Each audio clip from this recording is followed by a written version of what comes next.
Hello student, welcome to the digital learning platform of Winsome International School. बच्चों, हमने previous session में exercise 1.1 के 7 question complete कर लिए थे। अब उससे आगे वाले क्वेश्चंस क्या हैं, कैसे उनको सॉल्व करना है, क्या अप्रोच होनी चाहिए, उसको आज हम डिस्कस करेंगे। ठीक है, तो बढ़ाते हैं आज के सेशन को। क्वेश्चन नंबर 8 एक्सरसाइज 1.1 क्या कर रहा है क्वेश्चन, देखो। Show that the relation are in the set A. देखो समझिए बच्चों, रिलेशन, ठीक है, एक रिलेशन है किस सेट में, ए में। तो मैं सबसे पहले क्या कर लेता हूं, सेट ए को लिख लेता हूं। यहां पर सबसे पहले मैंने सेट ए को लिखा।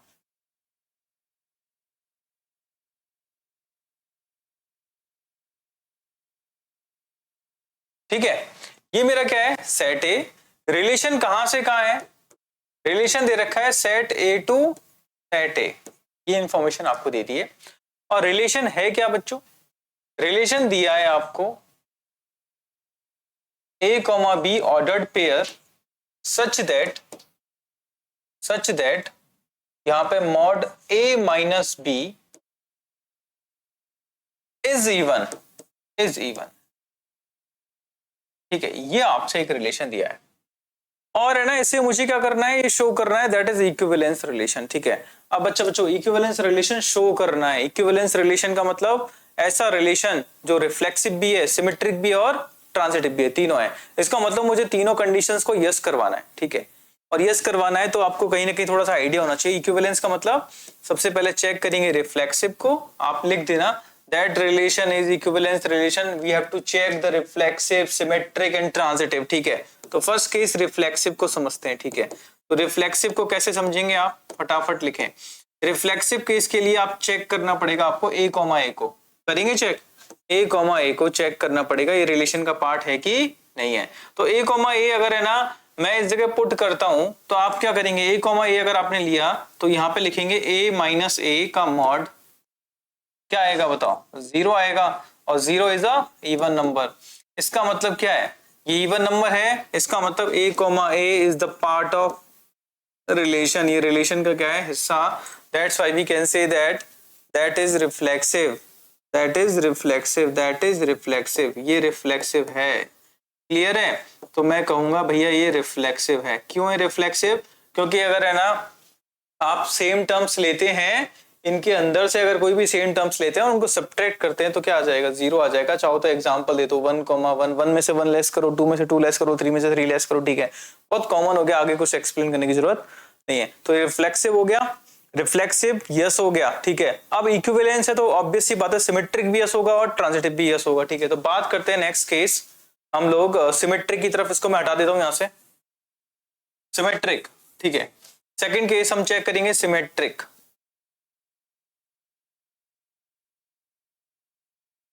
चलिए, अगर सिमेट्रिक रखता हूं तो सोच के देखना बच्चों इस जगह से, यहां पर जब आप सिमेट्रिक रखेंगे तो एक चीज एनालिसिस करना, सिमेट्रिक का मतलब क्या होगा, a, b रिलेशन का पार्ट होना चाहिए। तो अगर ये रिलेशन का पार्ट है देन होगा क्या बताओ, तब आप क्या कर रहे हैं, मॉड a माइनस b जो भी आ रहा है क्या है बताओ, इज इवन नंबर है, यस और नो। तो आपको चेक किसको करना पड़ेगा, b, a को चेक करना पड़ेगा। b, a को चेक करेंगे तो b, a, अब यहाँ पे क्या करना पड़ेगा, b माइनस a रखेंगे। अच्छा, b माइनस a करें, a माइनस b, अगर ये इवन नंबर है, अगर ये इवन नंबर है तो b माइनस a भी इवन नंबर होगा। अच्छा, क्यों होगा, सोच के देखो, अगर आप 4 में से 2 को घटाते हैं तो 2 आता है, अब 2 में से 4 को घटाएंगे तो माइनस का 2 आएगा। मॉड लगा हुआ है तो वो ऑब्वियस सी बात है, वो +2 हो जाएगा। तो आप इसको कैसे कैसे एक्सप्लेन कर सकते हैं, आप इसको ऐसे भी एक्सप्लेन कर सकते हैं आगे चल के कि भाई इसमें से माइनस कॉमन ले लिया जाए, तो माइनस कॉमन लेंगे तो ये क्या हो जाएगा, minus of a minus b, yes और नो। अब मॉड लगा हुआ है तो इसका मतलब क्या है, that is mod a minus b, that is even number. ये क्या है, इवन नंबर है। अब ये भी इवन नंबर है, मॉड लगा हुआ है, अभी मॉड जैसे हटाएंगे तो ये a माइनस b आएगा, ऑब्वियस सी बात है। तो ये इवन है तो ये भी इवन नंबर है, तो इसका मतलब क्या है, b, is also the part of relation, ये भी रिलेशन का हिस्सा है। That's why we can say that is symmetric, ये भी सिमेट्रिक है, क्लियर है। तो ये आपका रिलेशन सिमेट्रिक हो गया। तो आपने सिमेट्रिक को भी क्या कर दिया, प्रूव कर दिया। ठीक है, अब आपने किस किस को प्रूव कर दिया, रिफ्लेक्सिव प्रूव कर दिया, सिमेट्रिक प्रूव कर दिया, बारी किसकी है, ट्रांजिटिव की, ठीक है। तो अब बात करते हैं ट्रांजिटिव की, ठीक है। अब ट्रांजिटिव को भी प्रूव कर दो और इसके बाद आप लिख देना अगर ये रिलेशन रिफ्लेक्सिव, ट्रांजिटिव और सिमेट्रिक तीनों कंडीशन है, that's why we can say that is equivalence relation. तो अब आप आ जाते हैं ट्रांजिटिव वाले केस की तरफ। तो ट्रांजिटिव वाले केस की तरफ आएंगे तो आपको सबसे पहले तो दो कंडीशंस आपको माननी पड़ेंगे ट्रांजिटिव के अंदर। कौन कौन सी आप मानेंगे, ए कॉमा बी रिलेशन का पार्ट है, ए कॉमा बी रिलेशन का पार्ट है, that why we can say that A minus B का मॉड कैसा है, इज इवन। ये कैसा है, इवन है, ठीक है। फिर आपको एक सेकंड केस क्या मानना है, B comma C is also the part of relation. अब आप क्या बोलेंगे, mod B minus C is also is even number. भाई ये भी क्या है, इवन नंबर है। तो अब आप चेक किसको करना चाह रहे हैं, आप चेक करना चाह रहे हैं ए कॉमा सी को, ठीक है। तो चेक करिए इस जगह ये दो कंडीशंस ऑलरेडी है ना यस है, बिकॉज ऑफ क्योंकि ट्रांजिटिव में A comma B is part of relation, B comma C is the part of relation, ठीक है। अब आप देखना है ध्यान से, अब आप चेक किसको कर रहे हैं, ए कॉमा सी को चेक कर रहे हैं, ए कॉमा सी को चेक करिए। तो आप क्या लिखेंगे इस जगह, मॉड ए माइनस सी, सही है। अच्छा मॉड ए माइनस सी है, अब ए माइनस सी इवन है कि ऑड है इसका आइडिया मुझे नहीं है, लेकिन आप इसको कनेक्ट कर सकते हैं कहीं ना कहीं इन दोनों से, क्योंकि a माइनस बी इवन है, b माइनस सी भी इवन है। अब समझना इस चीज को मैं ऊपर लेके जा रहा हूं, ठीक है। इसको एक बार यहां पे ध्यान से देखो, मॉड a माइनस सी। अच्छा अब आप क्या कर सकते हैं, a माइनस बी बनाना चाह रहे हो तो a में से b को सब्ट्रैक्ट करो। अब आपने अपनी तरफ से देखो, अब समझना इस केस को मैंने कैसे लिखा, यहाँ पे a माइनस सी लिखा हुआ है, मैंने प्लस b किया और माइनस b किया। अब इसकी वजह क्या है, प्लस बी और माइनस बी का मतलब क्या हो जाएगा, ए में से अब आप b को घटा करके a माइनस बी टर्म दिखाना चाह रहे हो, दूसरा आप क्या दिखाना चाह रहे हो, b माइनस सी दिखाना चाह रहे हो। तो मैंने इन दोनों को एक साथ रख लिया, समझ पा रहे हो, इन दोनों को एक साथ रखा, इन दोनों को एक साथ रखा, ठीक है। तो मैं ऐसे कह सकता हूं that is a minus B, next that is a minus C, clear.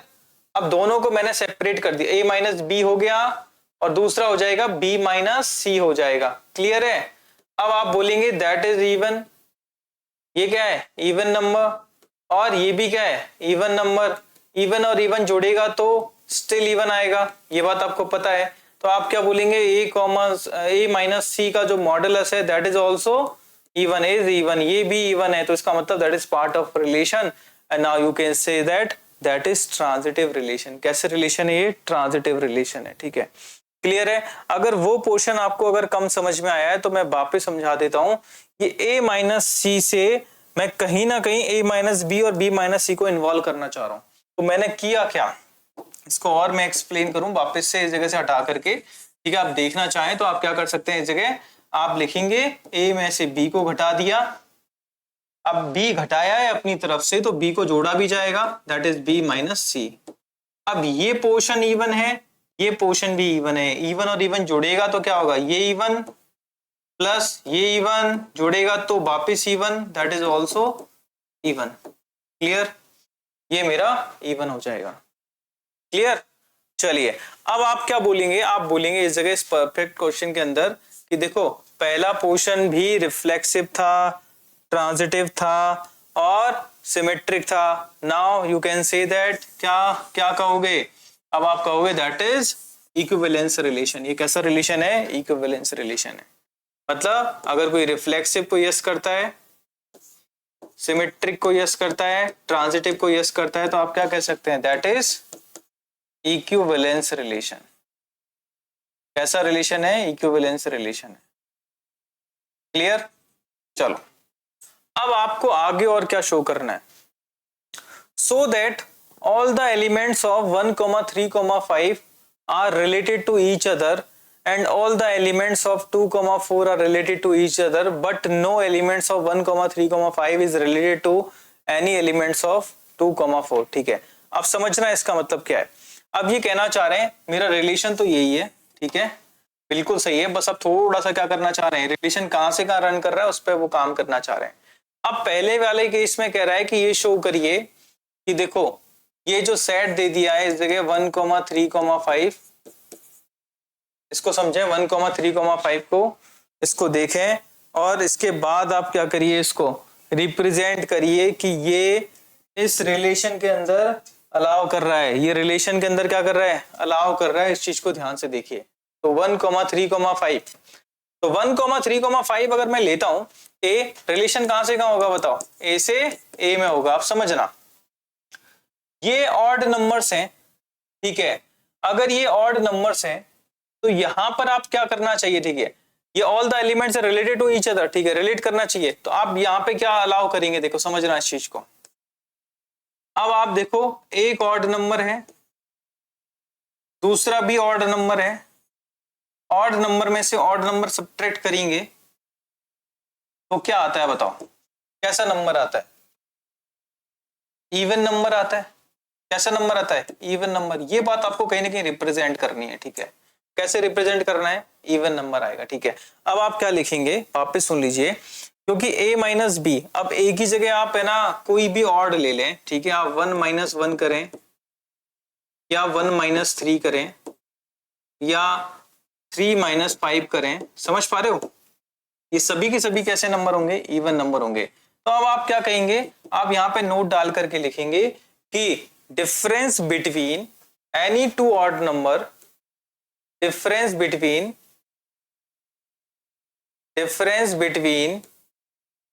any two odd number is always even. Now we can say that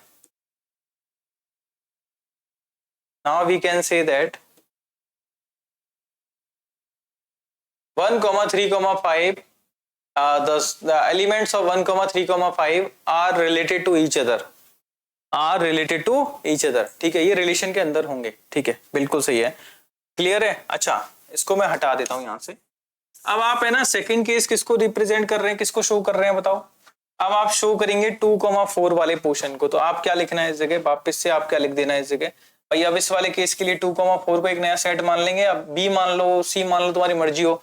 मान लीजिए मैंने बी सेट मान लिया, जो कि किसके बराबर है, 2,4 को। तो रिलेशन कहां से कहां रन करना चाहिए, रिलेशन रन करना चाहिए आपका, ये जो रिलेशन है वो रन करेगा आपका कहां से कहां बच्चों, बी से बी। ये चेक करके बताना है कि नहीं, ठीक है। अब आप एनालिसिस करो, यहाँ एलिमेंट्स क्या है, 2,4। तो ये कैसे एलिमेंट्स हैं, तो आप लिखना है इस जगह elements of set B, element of set B is related to each other, is related to each other. अब कैसे लिखोगे रिलेटेड टू ईच अदर, इस बात को आप कैसे प्रूव करोगे। आप बोलेंगे कि देखो ये दोनों कैसे हैं, even. Difference between any two even number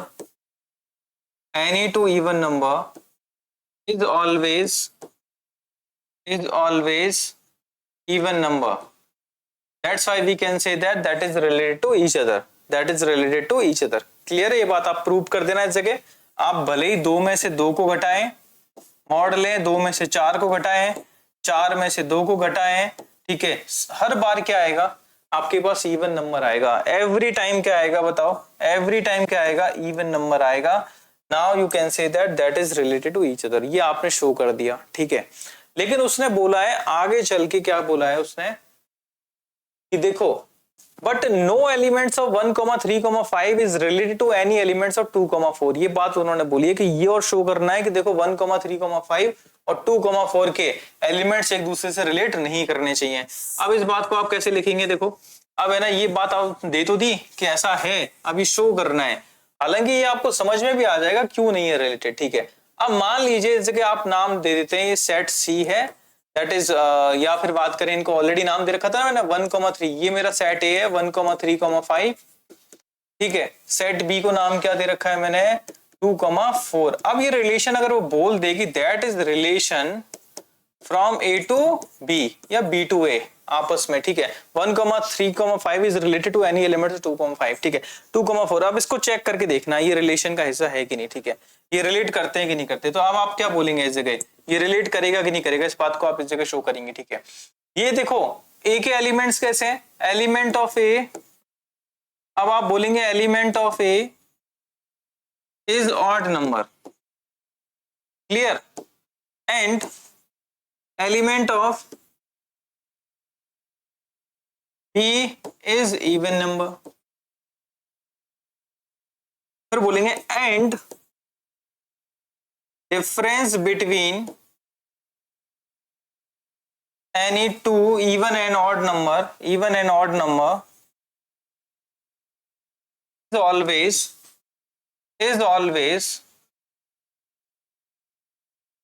always odd number.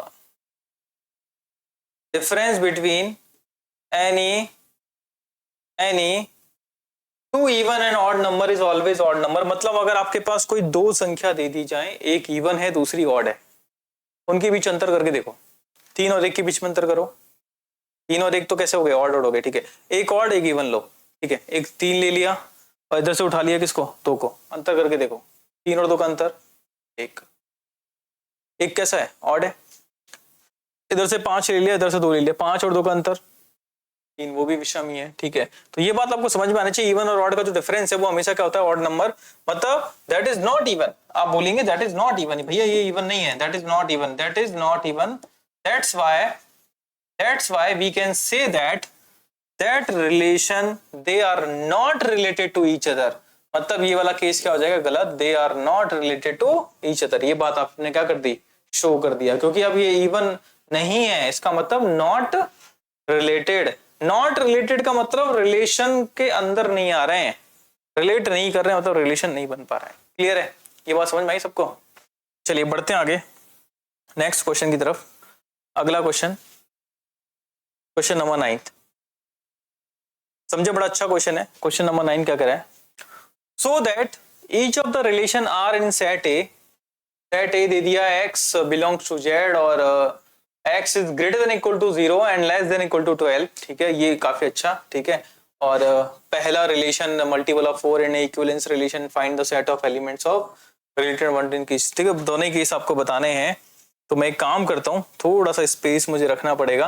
पहले फर्स्ट क्वेश्चन को समझते हैं, फिर सेकंड क्वेश्चन की तरफ आएंगे, ठीक है। तो पहले तो एक काम करो बच्चों, सेट ए को है ना थोड़ा डिफाइन कर लो रोस्टर फॉर्मेट में, ठीक है।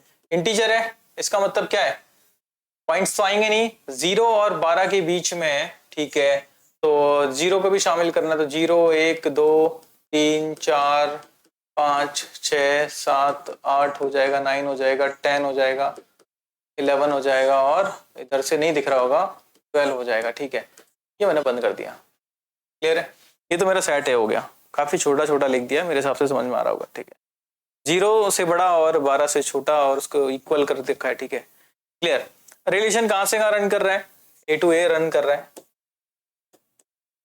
चलिए अब समझे, रिलेशन बड़ा इंपॉर्टेंट है। क्या कह रहा है, देखो ये जो रिलेशन है मल्टीपल ऑफ 4 वाला, ठीक है, ये कहना चाह रहा है ये इक्विवेलेंस रिलेशन है। इक्विवेलेंस का मतलब ये यस करना चाहिए इसको किस पे, रिफ्लेक्सिव पर। रिफ्लेक्सिव पे क्या करेगा, ये यस करेगा। इसका मतलब किस पर और यस करेगा, सिमेट्रिक पे यस करेगा, क्लियर। और किस पे यस करेगा, ट्रांजिटिव पर भी यस करेगा। ये तीनों यस मुझे करने हैं और शो करने हैं, ठीक है, ट्रांजिटिव, ठीक है। कैसे, रिफ्लेक्सिव को कैसे करेंगे, ठीक है। रिफ्लेक्सिव का केस बड़ा इजी है, आपको कहीं कोई दिक्कत नहीं आनी चाहिए, ठीक है। अब आप क्या बोलेंगे, सबसे पहले चेक ए कॉमा ए रख के देखो, ए कॉमा ए। तो आप ए कॉमा ए को जब चेक करते हैं तो आप क्या बोलेंगे, ए माइनस ए इज 0 और 0 is multiple of 4। 0 is multiple of 4, that's why we can say that is reflexive। तो आप क्या बोलेंगे, a comma a is a part of relation and that is reflexive, that is reflexive, that is reflexive, clear. अब बात करते हैं किसकी, symmetric की। अभी सिमेट्रिक क्या बीमारी है, सिमेट्रिक को जब आप देखते हैं तो आपको क्या पता चलेगा, भाई उल्टा पुल्टा होता है सिमेट्रिक, ठीक है। तो आप क्या बोलेंगे, a comma b is the part of relation। इसका मतलब क्या है, difference between a minus b का जो मॉड है दैट इज मल्टीपल ऑफ 4, मतलब 4 into any constant 4k, yes और no.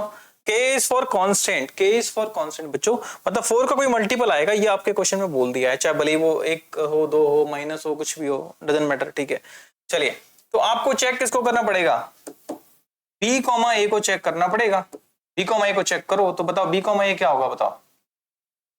B minus A, that can be written as minus common लेकर के ए माइनस बी, और that is also the multiple of 4, क्योंकि वो बात सेम ही हो गई, ये दोनों ही 4 के मल्टीपल हैं, दोनों 4 के मल्टीपल हैं, इसका मतलब B comma A part of relation होगा, पार्ट ऑफ रिलेशन होगा, इसका मतलब ए कॉमा बी भी पार्ट ऑफ रिलेशन है, बी कॉमा ए भी पार्ट ऑफ रिलेशन है, मतलब सिमेट्रिक पे यस कर दिया, ठीक है, सिमेट्रिक हो गया। क्लियर है, ये बात समझ में आ गई होगी।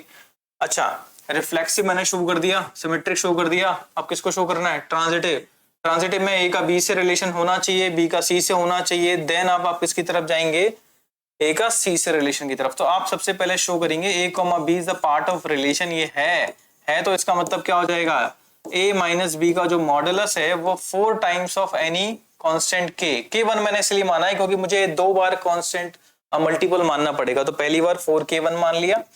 दूसरा b comma C is the part of relation, ये आपको मानना ही पड़ेगा, that's why we can say that b minus C का जो मॉड है that is 4 times of k2, 4 times of k2। Clear है, ये बात आपके समझ में आ गई, ये बात आपके समझ में आ गई। अब आपको चेक करना है किसको, a कॉमा सी को, a कॉमा सी को चेक करेंगे ये रिलेशन का हिस्सा है कि नहीं। तो अब आप क्या करने वाले को ध्यान से देखना बच्चों, अब आप बोलेंगे a माइनस सी का जो मॉड है उसको लिखेंगे। अब आप इसको पता है इन दोनों जैसा बनाने का कोशिश करिए, तो ये हम पहले भी कर चुके हैं, तो अब आप क्या करेंगे, इसमें अपनी तरफ से b को क्या करेंगे, सब्ट्रैक्ट करेंगे, तो a माइनस बी जैसा दिखाई देगा, ठीक है। फिर आगे अपने, अब आपने b को सब्ट्रैक्ट कर दिया है, अपनी तरफ से जोड़ा है, तो b को आप घटाया है, तो b को जोड़ना भी पड़ेगा, तो ये b माइनस सी नजर आएगा, ठीक है, और इसका मॉड कर दिया, तो ये 4 टाइम्स ऑफ k1 है, ये 4 टाइम्स ऑफ k2, मतलब 4 का कोई दूसरा मल्टीपल, अल्टीमेटली ये क्या हो जाएगा, 4 कॉमन आ जाएगा, तो मैं इसको क्या कह सकता हूं, ये लिख सकता हूं, ये 4 टाइम्स ऑफ चाहे भले k1 प्लस k2, यस और नो। तो ये क्या हो गया, 4 का मल्टीपल है, is also the multiple of 4। Now you can say that that is the part of relation, ये भी रिलेशन का हिस्सा है। और अब आप क्या बोलेंगे, that is equivalence relation. Equivalence क्यों हो गया, क्योंकि अगर एक रिलेशन अगर तीनों को अगर यस कर देता है तो इसका मतलब वो क्या हो जाता है, इक्विवेलेंस हो जाता है। तो आपने शो कर दिया इक्विवेलेंस है, ठीक है। अच्छा देखो फिर क्या बोला है, find the set of all elements related to 1 in each case, ठीक है। चलो हटा देता हूं इसको एक बार, फिर मैं नेक्स्ट केस को आपके सामने एक्सप्लेन कर रहा हूं। नेक्स्ट केस क्या कह रहा है आपसे, इसको अपन लोग क्या करते हैं, आगे बढ़ाते हैं। जो आपसे बात बोली गई है इसको अभी हम क्या करेंगे, एक्सप्लेन करेंगे, ठीक है। देखते हैं इसका क्या आंसर होगा बच्चों, related to 1 in each case, ठीक है। अब है ना, मुझे करना क्या है, इस क्वेश्चन को पढ़ के देखा मैंने, इक्विवेलेंस प्रूव कर दिया। मुझे क्या करना है, ये जो 1 है बच्चों, ये जो 1 है, अगर मैं इसको रिलेट करूं, अगर मैं इसको एक एलिमेंट मान लूं, अपना a मान लूं या b मान लूं, तो मुझे अगर मैंने इसको a माना है तो b क्या होना चाहिए, जिससे रिलेशन क्या रहे, बना रहे, ठीक है। वापस समझना क्या मतलब है, रिलेशन सबको पता है, रिलेशन बड़ा सिंपल है। क्या कह रहा है कि भैया a में से b को घटाएं, जो आए वो क्या है, 4 का मल्टीपल आए कोई, मतलब मल्टीपल ऑफ 4, चाहे वो 1 मल्टीपल हो 2 मल्टीपल हो, ठीक है, समझ पा रहे हो। तो यहां से आप एक चीज एनालिसिस करिए, अगर मैं इस जगह से, इतने सारे एलिमेंट्स हैं, ठीक है, ये ऑलरेडी मैंने बता रखा था आपको, ए को जब आपने क्रैक किया तो रोस्टर फॉर्मेट में 0 1 2 3 4 5 6 7 8 और 9, इसके आगे 10 11 12। क्लियर, अब आगे ध्यान से देखो, इतने सारे एलिमेंट्स मेरे पास हैं, इतने सारे एलिमेंट्स मेरे पास हैं, इन एलिमेंट्स के अंदर मुझे कौन सा एलिमेंट्स ऐसा रखना है जहां पर अगर मैं 1 रखूं और दूसरा कुछ एलिमेंट्स ऐसा रखूं जिसका अंतर करने पे 4 आ जाए, ठीक है, 4 का कोई मल्टीपल आ जाए। तो पहला तो केस आप क्या बोलेंगे, आप बोलते हैं अगर इसको 1 रखा तो 1 माइनस 1 क्या होता है, 0 होता है, that is multiple of 4, multiple of 4, yes और नो, मल्टीपल ऑफ 4, 4 का गुणज है, यस और नो। अच्छा दूसरा केस, 1 माइनस अगर हम 5 कर दें, मॉडल लगाते हैं, ठीक है, तो b कैन बी 5, तो अब यहां से जो आएगा वो 4 आएगा, मॉडल लग रहा है, that is also multiple of 4, ठीक है। अगला 1 माइनस क्या करें बताओ, 4 का मल्टीपल, सो 4 की टेबल को आगे बढ़ाओ, 0 आ गया, 4 आ गया, अगला 8 आ जाए, मतलब 9, तो अंतर करेंगे तो कितना आ जाएगा, 8 आ जाएगा। तो यहाँ पे that is also multiple of 4, ठीक है। अब 4 8 12 आ सकता है क्या? 13 है क्या? नहीं। इसका मतलब कौन कौन से एलिमेंट्स हो गए? कौन कौन से एलिमेंट्स हो गए बच्चों? एलिमेंट्स हो गए आपके पास 1 5 और 9, ये एलिमेंट्स हो गए जो 1 से क्या कर रहे हैं? रिलेट कर रहे हैं। 1 5 9, ये 3 ऐसे एलिमेंट्स है जो 1 से क्या कर रहे हैं? रिलेट कर रहे हैं। 1 से रिलेट कर रहे हैं, इसका मतलब क्या है? ये रिलेशन का पार्ट है, ठीक है। चलो बढ़ते हैं सेकंड क्वेश्चन की तरफ। सेकंड क्वेश्चन में भी यही सब कुछ करना है बच्चों। सेकंड क्वेश्चन क्या कह रहा है आपसे? सेकंड क्वेश्चन आपसे कह रहा है कि देखो relation A comma be ordered pair A बराबर बी, और इसको प्रूव करना है, इक्विवेलेंस रिलेशन है, और find the set of all elements related to one in each case, ठीक है। ये दोनों केस को अपन को एक्सप्लेन करना है। तो पहला केस क्या डिस्कस करेंगे हम? रिफ्लेक्सिव। तो रिफ्लेक्सिव की तरफ आ जाते हैं बच्चों। रिफ्लेक्सिव रिफ्लेक्सिव रिफ्लेक्सिव के लिए क्या करेंगे बच्चों? रिफ्लेक्सिव के लिए क्या करोगे आप? ए कॉमा ए को चेक करके देखोगे। ए कॉमा ए को चेक करके देखो। ए कॉमा ए को चेक करेंगे तो ए बराबर ए होता है, इसका मतलब that is part of relation, मतलब रिफ्लेक्सिव पे क्या कर देंगे? यस कर देंगे, ठीक है। अब चेक करेंगे दूसरा केस कौन सा? सिमेट्रिक, उल्टा पुल्टा सिमेट्रिक। अगर आप कह रहे हैं ए कॉमा बी रिलेशन का पार्ट है, इट मीन ए बराबर क्या है? बी। तो बी कॉमा ए को चेक करके देखो, तो बी बराबर बी तो ए ही है, यस और नो। जब ए बराबर बी तो बी बराबर A, that is also part of relation, मतलब सिमेट्रिक पे भी क्या कर दिया मैंने? यस कर दिया। क्लियर है? अब चेक करेंगे कौन सा पार्ट? थर्ड पार्ट, जो कि किसको रिप्रेजेंट कर रहा है बच्चों? रिप्रेजेंट कर रहा है आपके ट्रांजिटिव को। तो ट्रांजिटिव को चेक कर लेते हैं। ट्रांजिटिव, ठीक है। ए कॉमा बी रिलेशन का पार्ट है, इसका मतलब क्या हो जाएगा? ए बराबर क्या हो गया? बी हो गया। फिर कह रहा है बी कॉमा सी रिलेशन का पार्ट है, इसका मतलब बी बराबर क्या हो गया? सी हो गया। ए बराबर बी, बी बराबर सी, चेक कर रहे हैं ए कॉमा सी को, रिलेशन का पार्ट है कि नहीं। तो आप बताइए, ए बराबर बी, बी बराबर सी, तो ए बराबर सी, ये ट्रू है कि नहीं? बिल्कुल ट्रू है, that is also part of relation. इसका मतलब ये ट्रांजिटिव भी है। तीनों है, इसका मतलब आप क्या बोलेंगे? अगर ये तीनों है तो इसका मतलब ये इक्विवेलेंस है। इसका मतलब इक्विवेलेंस आपने प्रूव कर दिया, ठीक है। अब बता रहे हैं find the set of all elements related to one. One के रिलेटेड में बताओ क्या आएगा इन सब में से? तो क्या आएगा बताओ? वन किसके बराबर होगा? इसमें से वन के ही बराबर होगा। इसका मतलब all elements related to one is only curly bracket के अंदर वन, ठीक है। That will be your answer. Clear बच्चों? चलिए, तो ये आपका कौन सा क्वेश्चन हो गया? 9th क्वेश्चन हो गया कंप्लीट। बढ़ते हैं आगे नेक्स्ट क्वेश्चन की तरफ। 10th given an example of a relation which is, पहला सिमेट्रिक बट नीदर रिफ्लेक्सिव और नॉट ट्रांजिटिव। बच्चों इस क्वेश्चन के अंदर खास बात क्या है? ना तो आपको इस जगह कोई सेट दिया जिसके अंदर रिलेशन है, तो आपको तो पहले सेट मानना पड़ेगा, ठीक है। और फिर उसके अंदर है ना पर्टिकुलर उस केस के अंदर है ना आपको है ना उसका एग्जांपल देना पड़ेगा। कैसे समझते हैं? यहाँ आप देखते हैं तो सबसे पहले कोई सेट ए मान लिया whose elements are 1, 2, 3। तो रिलेशन इन सेट ए मतलब ए टू ए। अब आप कोई रिलेशन लिखेंगे जो कैसा होना चाहिए? बच्चों ये कहना क्या चाह रहा है? सिमेट्रिक होना चाहिए, रिफ्लेक्सिव नहीं होना चाहिए, और ट्रांजिटिव भी नहीं होना चाहिए, ठीक है। अब समझने का प्रयास करेंगे। सिमेट्रिक का मतलब क्या होता है? उल्टा पुल्टा होता है, ठीक है। रिफ्लेक्सिव का मतलब अगर मैंने 1, 2, 3 लिया है तो 1, 1, 2, 2, 3, 3 अगर है तो वो रिफ्लेक्सिव है। अगर उनमें से कोई एक भी हटा दिया तो इसका मतलब वो रिफ्लेक्सिव नहीं होगा। अगर मैं कुछ ऐसा ही बना दूं आपके सामने 1, 2 और 2, 1, आप इसको ऑब्जर्व करें, इतना ही लिखा मैंने, ठीक है। तो आप मुझे बताओ ये कैसा रिलेशन है? क्या ये सिमेट्रिक है? उल्टा पुल्टा है? बिल्कुल। 1, 2 का उल्टा 2, 1।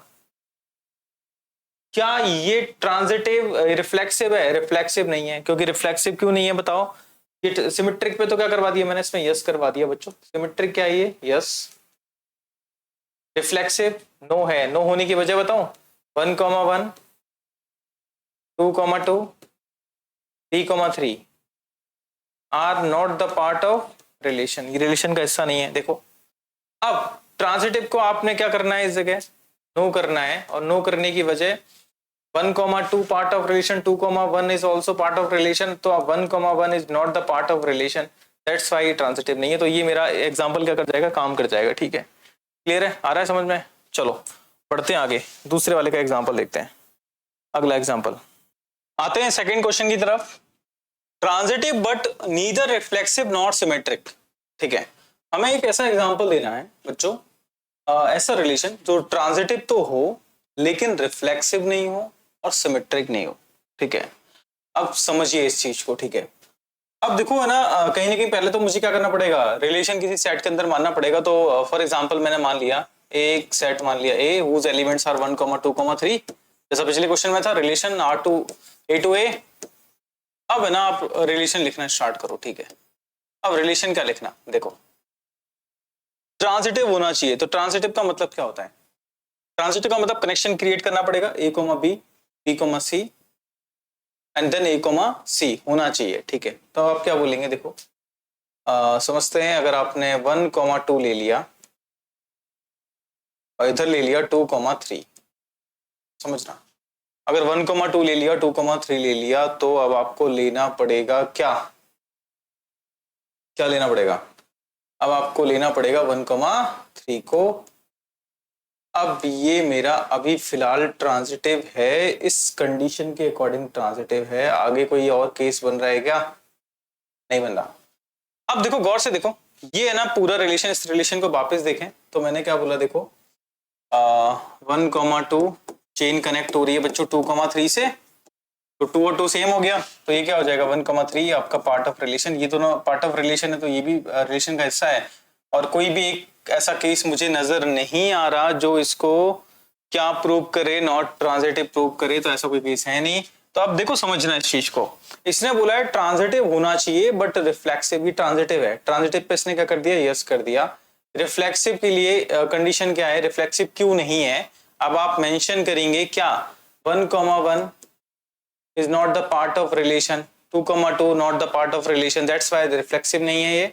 और सिमेट्रिक क्यों नहीं है, इस चीज को अगर मैं बात करूं ये नो है सिमेट्रिक, उसकी वजह बताऊं क्यों, क्योंकि ना 1, 2 तो था लेकिन 2, 1 is not the part of relation, उल्टा इसका नहीं है, ठीक है, ये रिलेशन का हिस्सा नहीं है। 3, 2, 3 का 3, 2 भी नहीं है, तो मतलब ये आपका एग्जाम्पल क्या करेगा, काम कर जाएगा किस पर्टिकुलर केस के अंदर कि these relation is transitive but neither reflexive nor symmetric. Clear है, चलिए बढ़ते हैं आगे। थर्ड एग्जाम्पल क्या कह रहा है, reflexive and symmetric but not transitive, ठीक है। आपका रिलेशन कैसा होना चाहिए, रिफ्लेक्सिव होना चाहिए, सिमेट्रिक होना चाहिए, ट्रांजिटिव नहीं होना चाहिए, ठीक है। तो एक काम करते हैं फटाफट, क्या करते हैं, एक सेट मान लेते हैं ए, मैंने मान लिया 1, 2, 3, यहाँ पर रिलेशन है ना सेट ए का ए से, ठीक है। अब रिलेशन लिखना स्टार्ट करो। तो रिफ्लेक्सिव का मतलब ईच एलिमेंट्स का डबल 8 होना चाहिए, ठीक है, खुद का खुद से होना चाहिए, ठीक है, ये बात बिल्कुल सही है। अगर अभी मैं इस कंडीशन को देखूं तो ये रिफ्लेक्सिव को भी यस कर रहा है, क्यों, क्योंकि खुद का खुद से है। सिमेट्रिक उल्टा पुल्टा भी यस है, कहीं कोई दिक्कत है नहीं। मुझे ट्रांजिटिव अभी इस केस को देखूं तो ये ट्रांजिटिव को भी क्या कर रहा है, यस कर रहा है, जबकि मुझे ट्रांजिटिव को क्या करना है, नो में कन्वर्ट करना है कि नहीं, नो में कन्वर्ट करना है, तो मुझे A comma B, B comma C के बाद फिर ए कोमा सी को इसके अंदर नहीं होना चाहिए, ठीक है। तो दैट्स वाई मुझे क्या करना पड़ेगा, अब चेन को थोड़ा सा कनेक्ट करना पड़ेगा। तो चेन कैसे कनेक्ट कर रहे हैं बताओ, यहाँ तक का तो मामला सही है। आपने एक 1, 2 टर्म ले लिया तो इसका ना सिमेट्रिक के पॉइंट ऑफ व्यू से क्या लेना पड़ जाएगा, 2, 1 आपको पार्ट लेना पड़ जाएगा। तो ये 1, 1 ऑलरेडी इसके अंदर है, मतलब 1, 1 is the part of relation A comma B, B comma C. अगर समझना चाहें A comma B, B comma C, तो ए कोमा सी ऑलरेडी इसके अंदर है, इसका मतलब रिलेशन का पार्ट है, अभी भी ट्रांजिटिव यस को शो कर रहा है। अब मुझे वापस क्या करना है, इसमें कुछ और एड ऑन करना है, ठीक है। एड ऑन क्या कर सकता हूं बताओ, यहां से एक और कनेक्शन 1, 3 क्रिएट कर दूंगा, तो मुझे उल्टा 3, 1 लेना पड़ेगा, ठीक है। लेकिन मुझे ट्रांजिटिव नो करना है, तो ट्रांजिटिव नो करना है तो कनेक्शन यहां से बन गया 2, 1। अगर ये ए कोमा बी है और ये मेरा बी कोमा सी है, तो कौन सा पार्ट होना चाहिए, ए कोमा सी रिलेशन का पार्ट होना चाहिए, जबकि ए कोमा सी यहाँ पे कौन है 2, 3 जो कि रिलेशन का पार्ट नहीं है। दैट्स वाई अब मैंने इसको किस में कन्वर्ट कर दिया, ट्रांजिटिव नो में कन्वर्ट कर दिया। अभी ट्रांजिटिव नहीं है, अभी तक यस था, अब मैंने किस में कन्वर्ट कर दिया, नो में कन्वर्ट कर दिया। तो ये पर्टिकुलर एग्जांपल उसको उस कंडीशन को शो कर सकता है जो रिफ्लेक्सिव है, सिमेट्रिक है बट ट्रांजिटिव नहीं है। क्लियर है बच्चों, ट्रांजिटिव नहीं का मतलब आप तब तक नो प्रूव नहीं कर सकते जब तक A comma B, B comma C का एक कनेक्शन हो और वो कनेक्शन ए कोमा सी उस रिलेशन के अंदर ना हो, तब तक आप ट्रांजिटिव नो को प्रूव नहीं कर सकते, ठीक है। तो ट्रांजिटिव नो लाने के लिए A comma B, B comma C आपको क्रिएट करना पड़ेगा। और ए कॉमा सी उस कंडीशन में नहीं होना चाहिए रिलेशन के अंदर, ठीक है। क्लियर, ये बात समझ में आ गई होगी। बढ़ते हैं आगे नेक्स्ट एग्जांपल पे, reflexive and transitive but not symmetric, ठीक है। अब यहां से समझने का प्रयास करना, ये शो कर रहा है उस कंडीशन को जब रिफ्लेक्सिव है मतलब खुद का खुद से है, ट्रांजिटिव मतलब ए कॉमा बी कॉमा सी और ए कॉमा सी है, लेकिन सिमेट्रिक उल्टा पुल्टा नहीं है। तो समझते हैं कैसे कर सकते हैं। अगर मैंने आपके सामने एक सेट माना 1,2,3 रिलेशन है ना सेट ए का ए से, समझना, तो मैंने एक रिलेशन लिख दिया इस जगह, अगर 4 थे तो R4 लिख दिया मैंने। R4 क्या है देखो, खुद का खुद से होना चाहिए, 1,1 होगा, 2,2 होगा, 3,3 होगा, नो डाउट, यहां तक सही है। या अगर मैं इस केस को देखूं तो ये रिफ्लेक्सिव को भी यस कर रहा है, ये सिमेट्रिक को भी यस कर रहा है और ये ट्रांजिटिव को भी यस कर रहा है। लेकिन अब मुझे क्या करना है, ये दो यस तो बनाए रखने हैं, रिफ्लेक्सिव और ट्रांजिटिव, और इस यस को सिमेट्रिक वाले को किस में कन्वर्ट करना है, नो में कन्वर्ट करना है। तो थिंक, सोचिए, उल्टा पुल्टा नहीं होना चाहिए, ठीक है। तो यहां से अगर मैं कंडीशन लेके जाना चाहूं उल्टा पुल्टा नहीं हो तो रिफ्लेक्सिव की तो कंडीशन सिर्फ कंप्लीट हो चुकी है, अब आपको फोकस होना पड़ेगा ट्रांजिटिव पे। तो ट्रांजिटिव 1,1 अगर मैं इस जगह एड ऑन कर दूं एक टर्म 1,2, तो एनालिसिस करें, ये 1,1 है, ठीक है, इसी में 1,2 अगर मैंने एड ऑन किया तो ये ए कॉमा बी, ये बी कॉमा सी, तो ए कॉमा सी कौन होगा बताओ, ए कॉमा सी कौन होगा, ऑब्जर्व करें, that is 1,2 also the part of relation, बिल्कुल सही है, स्टिल ट्रांजिटिव है, अगर इसको शामिल करता हूं तो भी ये ट्रांजिटिव यस है। लेकिन 1,2 शामिल करने पर अगर मैंने 2,1 को शामिल नहीं किया, 2,1 को शामिल नहीं किया ना बच्चों, तो ये अब सिमेट्रिक नहीं रहा, मतलब ये यस किस में कन्वर्ट हो चुका है, अब नो में कन्वर्ट हो गया। तो ये मतलब पर्टिकुलर केस, ये जो पर्टिकुलर एग्जांपल है वो उस कंडीशन को शो कर सकता है कि रिफ्लेक्सिव है, ट्रांजिटिव है, बट नॉट सिमेट्रिक। क्लियर है, ये फोर्थ क्वेश्चन आपके समझ में आ गया होगा, ठीक है। चलिए बढ़ते हैं आगे क्वेश्चन नंबर 5 पर। सिमेट्रिक यस करना है, ट्रांजिटिव यस करना है, बट रिफ्लेक्सिव नहीं होना चाहिए। तो रिफ्लेक्सिव नहीं होना चाहिए तो बहुत इजीएस्ट केस हो जाता है, बिकॉज ऑफ, क्योंकि आपको ज्यादा सोचना नहीं है, क्योंकि आपने अगर है ना 3 एलिमेंट्स लिए हैं सेट के अंदर, तो उनमें से किसी एक का ऑर्डर्ड पेयर खा जाओ, खत्म हो जाएगा, ठीक है।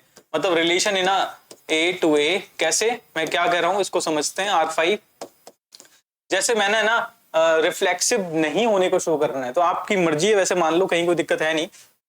अगर मैंने 1,2 माना, दूसरे वाले को 2,1 मान लिया, ठीक है, तो ये उल्टा पुल्टा हो गया, और एक मैंने 1,1 इसके अंदर डाल दिया, ठीक है। अब इसको देख करके बताओ ये कौन सा पर्टिकुलर केस को रिप्रेजेंट करेगा। अगर मैं इस केस को आपके सामने रिप्रेजेंट करूं तो ये रिफ्लेक्सिव को तो क्या कर रहा है, नो कर रहा है, और मुझे रिफ्लेक्सिव चाहिए भी नहीं था, ठीक है। सिमेट्रिक उल्टा पुल्टा यस कर रहा है, कैसे, 1,2 का 2,1 है और 1,1 का 1,1 ऑलरेडी है इसके अंदर। ट्रांजिटिव को थोड़ा सा ना जज कर लें, क्योंकि ट्रांजिटिव आपको दिखता बड़ा इजी है कि यहाँ है, लेकिन इन केस कुछ बैठा हो इसके अंदर, कुछ गड़बड़ हो जाए, ठीक है, वो एक पर्टिकुलर केस हो सकता है जो हम शायद ऑब्जर्व नहीं कर पाए हों। तो मैं चेक कर लेता हूँ एक बार इसको, 1,2 2,1 ये तो ऑलरेडी दिख रहा है मुझे। अगर 2,1 के आगे 1,1 तो 2,1 है इसके अंदर। अब मैं किसको आगे ले सकता हूँ, 1,1 के आगे अगर मैं किसको कंसिडर करूँ, 1,2, तो 1,2 है, बिल्कुल सही है, ठीक है। और एक और 2,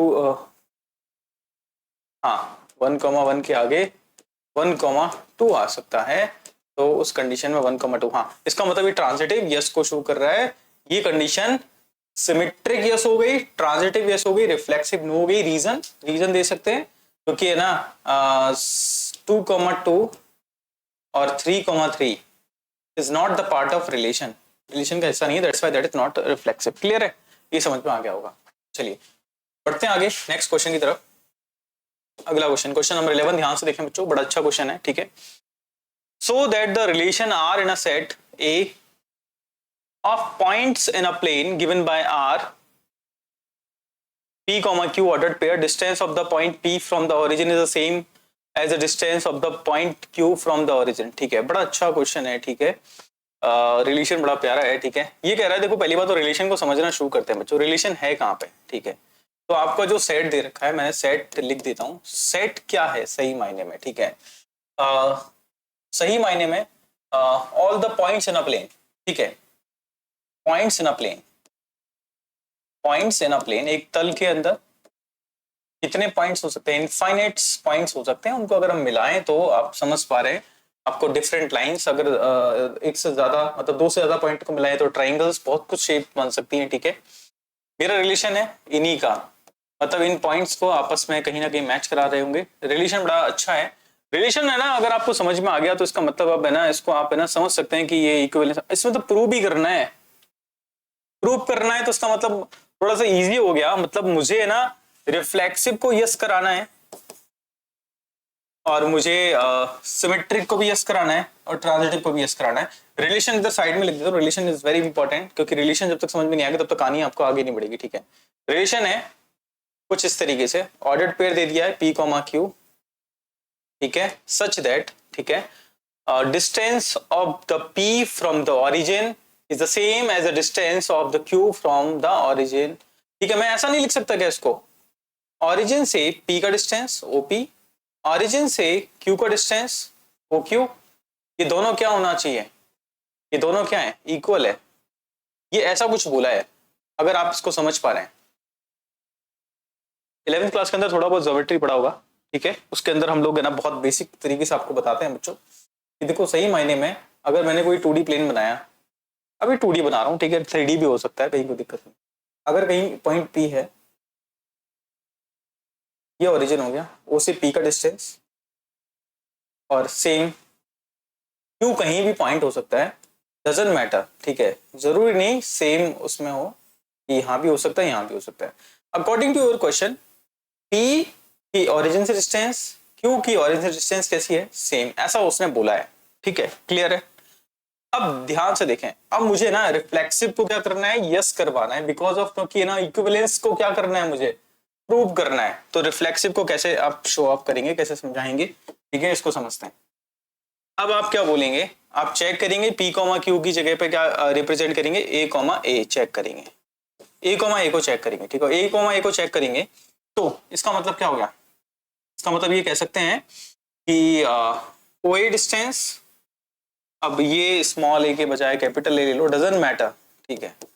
अब इसको चेक करते हैं A कॉमा A रिलेशन का पार्ट है कि नहीं। तो आप क्या करेंगे, ऑरिजिन से A का डिस्टेंस, ऑरिजिन से A का डिस्टेंस, अब एक ही पॉइंट की ऑरिजिन से डिस्टेंस अगर देखें तो वो दोनों डिस्टेंस उसी पर्टिकुलर पॉइंट की कैसे आने वाली हैं, सेम आने वाली हैं, यस और नो।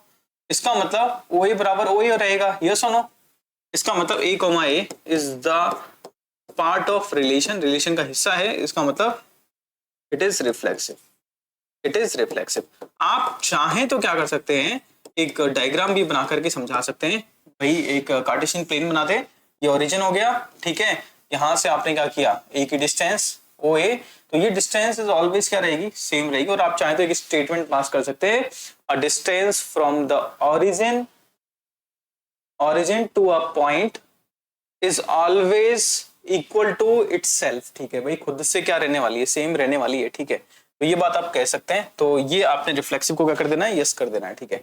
अब है ना बात आती है सेम, अब आपको किसको प्रूव करना है, सिमेट्रिक को प्रूव करना है। तो सिमेट्रिक आपका और इजी हो जाएगा, बिकॉज ऑफ क्योंकि आपने दो पॉइंट ले लेने, आपने ए कॉमा बी को है ना पार्ट ऑफ रिलेशन मान लेना, A comma B is the part of relation. It mean क्या है, इट मीन OA ऑरिजिन की A से डिस्टेंस, OB ऑरिजिन से B की डिस्टेंस कैसी है, सेम है, ये आपका रिलेशन है। अब आपको चेक किसको करना है, B कॉमा A को। अगर आप B कॉमा A को चेक करते हैं ऑर्डर्ड पेयर को, तो O की B से डिस्टेंस मतलब ऑरिजिन से B की डिस्टेंस और ऑरिजिन से A की distance OA, that is also equal, because of क्योंकि ये आपस में इक्वल है तो ये भी इक्वल होंगे, yes. So that's why you can say that that is a part of relation, that is part of relation, that's why you can say that that is symmetric, it is symmetric, clear है, it is symmetric। तो ये बात आप लिख सकते हैं कि symmetric पे क्या कर देंगे, yes, ठीक है, it is symmetric, clear है। तो आपने ना रिफ्लेक्सिव को yes करवा दिया, symmetric को yes करवा दिया। अब आपका थर्ड केस आता है कि भाई आप किसको प्रूव करवा दें, आप प्रूव करवा दें किसको, ट्रांजिटिव को, एंड देन आप कह सकते हैं कि that relation is equivalence relation, ठीक है। चलिए बढ़ते हैं आगे, चेक करते हैं। ट्रांजिटिव को एक साथ आ नहीं सकते थे सारे के सारे, तो चलिए मैं ट्रांजिटिव को लिख देता हूं। ट्रांजिटिव, जब आप बच्चों ट्रांजिटिव को देखते हैं, थर्ड केस ट्रांजिटिव को देखते हैं, तो ट्रांजिटिव के अंदर जब आप देखते हैं चीजों को तो आपको क्या नजर आता है, आपको ना सही मायने में A कॉमा B एक पार्ट ऑफ रिलेशन होगा। तो अगर A comma B part of relation हो गया, ठीक है, तो उसको मैं कैसे रिप्रेजेंट करूंगा, ऑरिजिन से ए की डिस्टेंस, ऑरिजिन से बी की डिस्टेंस आर इक्वल, बिल्कुल सही बात है। फिर आपको ना सेकेंडरी किसको मानना पड़ेगा, बी कॉमा सी को भी रिलेशन का पार्ट मानना पड़ेगा, that is part of relation. तब आप बोलेंगे sir O comma B is equal to O comma C. Clear है। अब आपको चेक करना पड़ेगा, किसको चेक करेंगे आप, ए कॉमा सी को। ठीक है, अब मैथमेटिकली आप बहुत अच्छे से जानते हैं कि मुझे चेक किसको करना है, ओ ए डिस्टेंस और ओ सी डिस्टेंस क्या आपस में बराबर होंगी कि नहीं होंगी। ठीक है, अब आप समझिए, ओ ए किसके बराबर है, ओ बी के बराबर है, और ओ बी किसके बराबर है, ओ सी के बराबर है। तो टेक्निकली मैं क्या कह सकता हूँ, ओ ए की जगह पे ओ बी रख सकता हूँ, और ओ बी और ओ सी आपस में बराबर है, तो मैं कह सकता हूँ ओ ए किसके बराबर हो गई, ओ सी के बराबर हो गई। इसका मतलब that is part of relation, इसका मतलब it is transitive, it is transitive. आप चाहो तो क्या कर सकते हैं, एक कार्टेशियन प्लेन बना सकते हैं इस जगह, छोटा सा। ठीक है, आप पॉइंट्स मान लीजिए, जगह ये पॉइंट्स आपने ए मान लिया, ठीक है, ये आपने कोई दूसरा पॉइंट मान लिया बी, ये दोनों आपस में बराबर है। ठीक है, और एक तीसरा पॉइंट सी मान लिया, फर्क नहीं पड़ता कहीं भी हो। ठीक है, अगर है ना ये ओ ए बराबर ओ बी बराबर ओ सी है, तो ओ ए बराबर ओ बी है और ओ बी बराबर क्या है, ओ सी, तो टेक्निकली ओ ए ओ बी और ओ सी तीनों ही बराबर हो गई, तीनों बराबर हो गई, तो इसका मतलब क्या कह सकते हैं, रिलेशन का हिस्सा है। ठीक है, क्लियर है। इसका मतलब आप बोलेंगे that relation is equivalence relation, that relation is equivalence relation. ठीक है, नाउ द नेक्स्ट पार्ट। अब देखो फर्दर ये वाली लाइन पढ़े बच्चों, क्योंकि ना इस जगह क्वेश्चन पूरा नहीं हुआ है, क्वेश्चन को आगे बढ़ाना है मुझे। ठीक है, इसको मैं हटा देता हूं यहां से।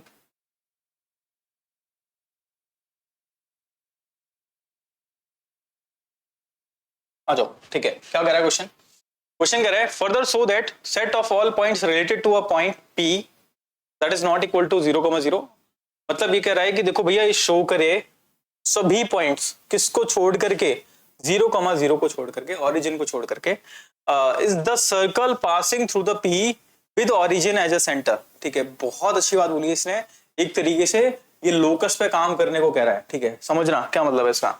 इसने बोला है कि देखो भैया ये और शो कर दो मुझे। ठीक है, सेकंड पार्ट है इस क्वेश्चन का, सेकंड पार्ट है। ठीक है, समझिए, ये कहना चाह रहा है कि ना 0,0 को छोड़ करके ना जितने भी पॉइंट्स होंगे जो इस रिलेशन के अंदर आ रहे हैं, वो सभी के सभी वो पॉइंट्स होंगे जो कहीं ना कहीं क्या कर रहा है, एक सर्कल पास कर रहा है उस जगह से। ठीक है, तो एक सर्कल के वो क्या है, लोकस है। लोकस का मतलब समझ रहे हो, set of all points in which the circle passing through that. ठीक है, समझ पा रहे हो, या वो सभी बिंदु हैं जिनसे अगर उनको मिला दे तो एक सर्कल बन जाएगा। ठीक है, तो ये कंडीशन बड़ी अच्छी है। देखो इसको समझ लेते हैं एक बार। अब देखो मैं ऐसे बोलूंगा, ये आपने ना कोई प्लेन बनाया, ठीक है, अब मैंने 2D बना लिया, आप 3D भी बना सकते हो, कहीं कोई दिक्कत नहीं है। मैंने कोई P पॉइंट माना, ये मैंने कोई Q पॉइंट माना। ठीक है, आप समझ रहा, अगर है ना डिस्टेंस सेम है बच्चों, डिस्टेंस सेम है ना, तो इसका मतलब क्या होगा, इसकी यहां से डिस्टेंस, इसकी यहां से डिस्टेंस, इसकी यहां से डिस्टेंस, इसकी यहां से डिस्टेंस, इसकी यहां से, ऑरिजिन से सारी डिस्टेंस कैसे मैच हो रही है, मेजर हो रही है, ऑरिजिन से मेजर हो रही है। ठीक है, तो अगर ऑरिजिन से मेजर हो रही है तो कहीं ना कहीं क्या है, अगर ये सभी पॉइंट्स आपस में बराबर है, P Q R S T U, इसको कुछ और मान लेते हैं, V मान लेते हैं, इसको ये W मान लेते हैं। ठीक है, अगर ये सभी के सभी पॉइंट्स क्या कर रहे हैं, इक्वल डिस्टेंस के, ये बराबर है इसके, ये बराबर है इसके, ये इसके बराबर है, ये इसके बराबर, ये इसके बराबर, इसके बराबर, सभी बराबर है, तो इसका मतलब एक तरीके से रेडियस का तरह काम कर रहे हैं। और अगर ये सभी बराबर है तो अगर इसको मैं मिला देता हूं, इसको मिला देता हूं, तो मिलाने पर जो शेप बनेगी वो एक सर्कल नहीं होगा क्या, सर्कल नहीं होगा क्या बच्चों, ये सभी एक सर्कल होगा, और सर्कल होगा तो ये सभी सर्कल का क्या हो गया, रेडियस हो गया। तो यहां से आपको बस इस कंडीशन को शो करना है कि देखो, आप बोलेंगे कि देखो अगर है ना मैं क्या करता हूं, 0,0 P पॉइंट को छोड़ देता हूं, उसके अलावा आप कोई भी पॉइंट रख लेते हैं। ठीक है, कोई भी पॉइंट रख लेते हैं इस जगह। ठीक है, तो उस कंडीशन में OP बराबर किसके, OQ, OQ किसके बराबर है, OR, OR किसके बराबर है, OS, समझ पा रहे हो, ये सभी आपस में बराबर है, और SOT OB, तो आप क्या बोलेंगे, सही मायने में these are radius of a circle, radius of a circle. और कौन से सर्कल का रेडियस है, whose center is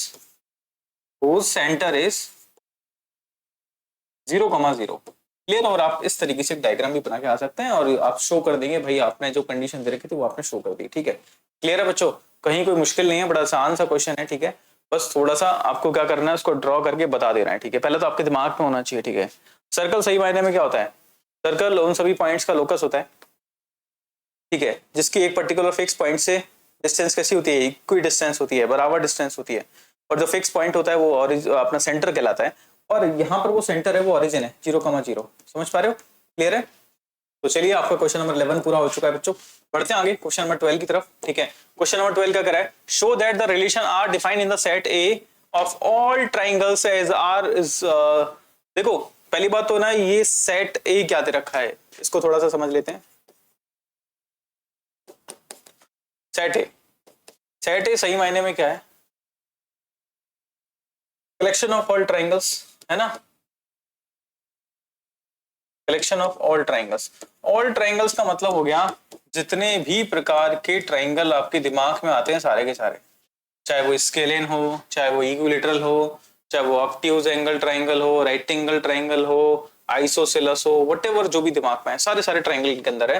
रिलेशन कहां से कहां लाई कर रहा है? ए से ए में लाई कर रहा है। ठीक है, रिलेशन है ना सेट है, इसका मतलब तो ये होगा। ठीक है, अब रिलेशन है क्या, ये रिलेशन को शॉर्ट में लिख लेते हैं एक बार, जिससे हमारे दिमाग में चीजें क्लियर रहे। रिलेशन क्या है?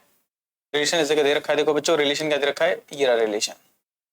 रिलेशन दे रखा है ordered pair of T1, T2, triangle 1, triangle 2, such that T1 is similar to T2।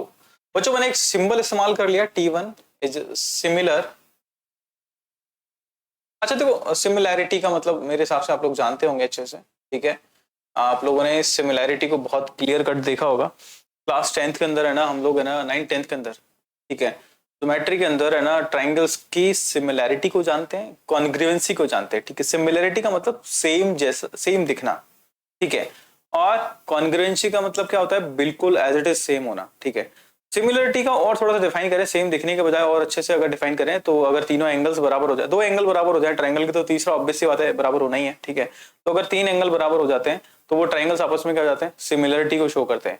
या थोड़ा सा इसका और मैं थोड़ा सा डिफाइन करूं तो मैं ये कह सकता हूं करस्पॉन्डिंग साइड रेशियो कैसा होना चाहिए?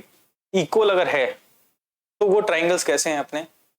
करस्पॉन्डिंग साइड्स रेशियो इक्वल है तो उस कंडीशन में ट्राइंगल को हम सिमिलर कहते हैं। ठीक है, ये बात आपकी क्लास 10th की है। ठीक है, जो मैंने आपको एक्सप्लेन करी। ठीक है, अब ये कह रहा है कि ये रिलेशन है ना, इक्विवेलेंस रिलेशन है, तो हो जाते शुरू फटाफट। ठीक है, मुझे सबसे पहले किसको चेक करना पड़ेगा? रिफ्लेक्सिव को। तो रिफ्लेक्सिव को फटाफट क्या प्रूव कर देना है कि भैया ये रिफ्लेक्सिव है, रिफ्लेक्सिव है। तो रिफ्लेक्सिव को कैसे प्रूव करेंगे बताओ? आप अपनी तरफ से क्या करिए, दो ट्राइंगल्स के नाम ले लीजिए, व्हाटएवर जो भी ट्राइंगल्स आपके मन में। ठीक है, तो मैंने बोला T1, T1 को चेक करते हैं।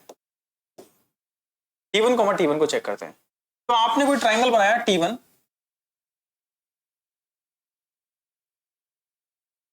अब है ना नाम मैं ABC देता हूं, एंगल इसका θ1, θ2, θ3, और सेम वापस से यही बना दिया आपने। ठीक है, ये भी T1 ही है।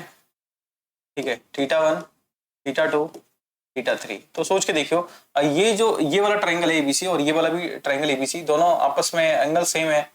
अब एक ट्राइंगल अपने खुद से देखेंगे तो क्या होगा? सिमिलर तो होगा ही होगा, ऑब्वियस सी बात है, कॉन्ग्रुएंट भी होगा। ठीक है, लेकिन अभी मेरे को है ना सिमिलरिटी पे काम करना है, तो ऑब्वियस सी बात है कैसे सिमिलर। ठीक है, तो अब ये बात है ना, मैं लिख करके बताऊं, इस बात को मैं डायरेक्ट क्या कर सकता हूं, लिख सकता हूं कि आप बोलेंगे कि every triangle is similar to itself.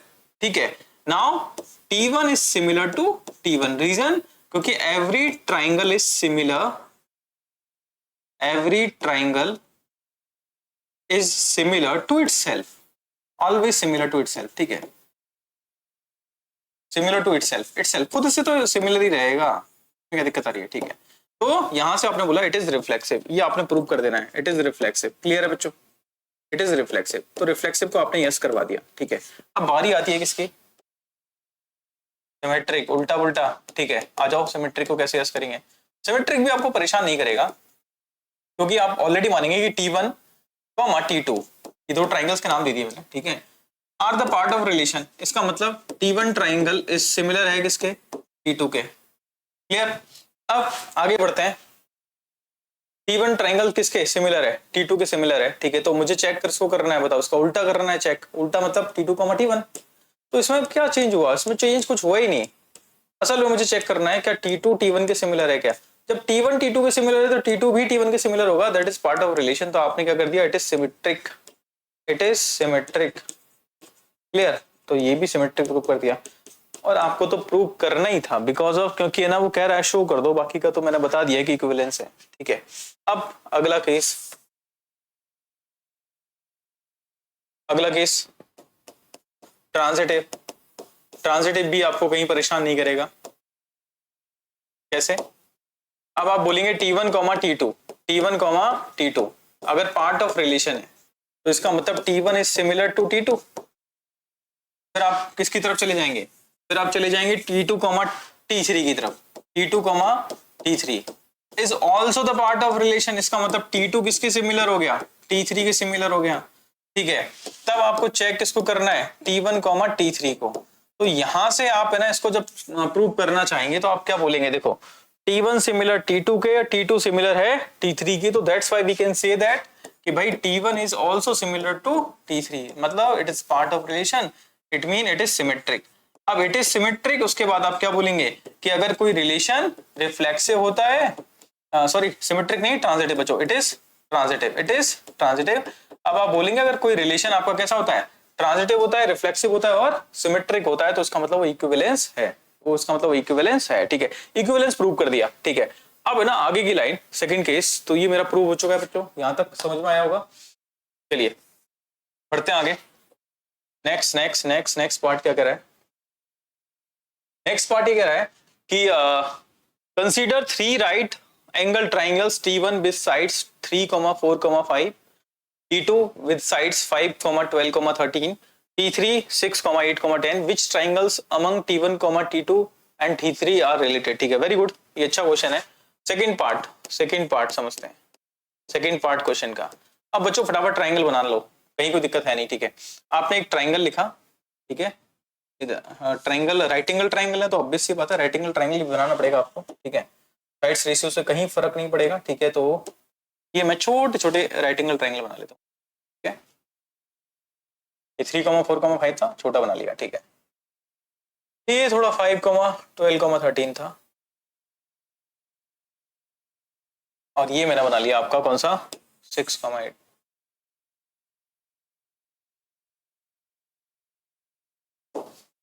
ठीक है, फॉर एग्जाम्पल, ठीक है। इसका नाम क्या है बच्चों, T1। तो अगर आपने थोड़ा बहुत भी राइट एंगल ट्राइंगल को जानते हैं तो ये सबसे लॉन्गेस्ट साइड होती है, इसको अपन क्या कहते हैं बच्चों, तो हाइपोटेनस कहते हैं। तो लिखना शुरू कर दो, ये 3, ये 4, ये 5, ये क्या है बताओ। Next one is 12, 5 and then 13, और that can be written as 6, 8, 10। नाम है इसका T2, इसका नाम क्या है T3, ठीक है। होपफुली ये आपको दिखाई दे रहा होगा अच्छे से, ठीक है। अब आप बोलेंगे कौन कौन से रिलेटेड हैं। रिलेटेड मैं तब तक नहीं कहूंगा जब तक है ना मैं इनके अंदर सिमिलरिटी प्रूव ना करूं, ठीक है। एंगल्स के बारे में इंफॉर्मेशन दे रखी है, एंगल्स सिर्फ मुझे पता है एक 90 है, तो एक से प्रूव थोड़ी होता है कि सिमिलर है। सिमिलरिटी के लिए तीनों एंगल्स बराबर होने चाहिए या करस्पॉन्डिंग साइड रेशियो। तो देखो सिमिलरिटी का जो कंडीशन होता है, कंडीशन ऑफ सिमिलरिटी, या तो कंडीशन ऑफ सिमिलरिटी आप लिखेंगे, कंडीशन ऑफ सिमिलरिटी। आप क्या बोलेंगे, आप बोलेंगे सर सिमिलरिटी की जो कंडीशन है उसमें या तो ऑल एंगल्स आर इक्वल या corresponding sides ratio are equal, corresponding sides ratio are equal, sides ratio are equal, ratio are equal। तो साइड्स रेशियो इक्वल होना चाहिए, ठीक है। तो अब आपने एक चीज एनालिसिस करी, इनकी तीनों साइड्स लिख लो एक बार, 3, 4, 5, 5, 12, 13, और ये मैंने लिख लिया 6, 8, 10। अगर मैं साइड्स रेशियो की तरफ जाना चाहूँ तो आप क्या बोलते हैं 3, 4, 5। अगर मैं इससे रेशियो क्रिएट करूं, इसमें अगर मैं इनको सबको 3 से कट करूं, 3 से कट करूं तो, या 2 से कट करता हूं, 2 से 3, ठीक है, रेशियो 4, ये 5, इनका रेशियो भी कितना है 3, 4, 5, तो इनके करस्पॉन्डिंग साइड्स रेशियो इक्वल आ रहे हैं 3, 4, 5, 3, 4, 5। पहला तरीका ये हो सकता है। दूसरा तरीका क्या होता है बच्चों, यहां से मैं कह सकता हूं T1 is similar to T3।